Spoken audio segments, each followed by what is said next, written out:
আসসালামু আলাইকুম। আজকে আমরা দেখব চিত্রের মাধ্যমে কিভাবে বীজগণিতের সূত্রগুলোকে আমরা শিখতে পারি।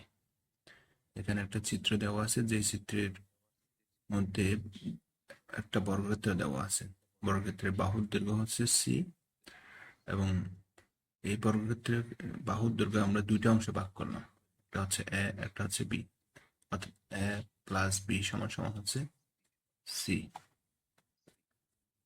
এই যে এ প্লাস বি সমান সমান সি। এখন সম্পূর্ণ অংশের ক্ষেত্রে যদি আমরা হিসাব করি, যেহেতু এর দৈর্ঘ্য সি, প্রস্থ সি, সেক্ষেত্রে সম্পূর্ণ অংশের ক্ষেত্রফল হবে সি গুণ সি, অর্থাৎ সি স্কোয়ার। আর সি সমান হচ্ছে এ প্লাস বি, অর্থাৎ এ প্লাস বি হোল স্কোয়ার। এখন এই যে বড় বর্গক্ষেত্রটাকে আমরা চারটা অংশে ভাগ করলাম। এই যে প্রথম অংশ, দ্বিতীয় অংশ, তৃতীয়, চতুর্থ, চারটা অংশে ভাগ করলাম। এই চারটা অংশের মধ্যে প্রথম অংশের ক্ষেত্রফল যদি হিসেব করি, প্রথম অংশের দৈর্ঘ্য এ, প্রস্থ এ, তাহলে এই ক্ষেত্রে এর ক্ষেত্রফল হবে এ গুণ এ। আর দ্বিতীয় অংশের হচ্ছে কি, দৈর্ঘ্য আর প্রস্থ হচ্ছে এ এবং বি, এই অংশের ক্ষেত্রফল হবে এ বি। আর তৃতীয় অংশের ক্ষেত্রফল হবে সেম একই রকম এ বি। চতুর্থ অংশের ক্ষেত্রফল হবে বি গুণ বি, অর্থাৎ বি স্কোয়ার।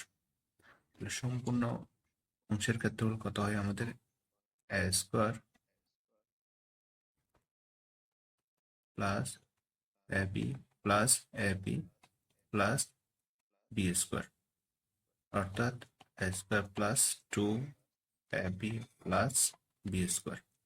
সম্পূর্ণ অংশের চারটা অংশের ক্ষেত্রফল পাচ্ছি আমরা এ স্কোয়ার প্লাস টু এ প্লাস বি স্কোয়ার। এটাকে যদি আমরা কি বড় বাহু দ্বারা হিসাব করি, অর্থাৎ সি বাহু দ্বারা, তাহলে সি সেই অংশ, সেখানে ক্ষেত্রফল হবে আমরা a plus b whole square.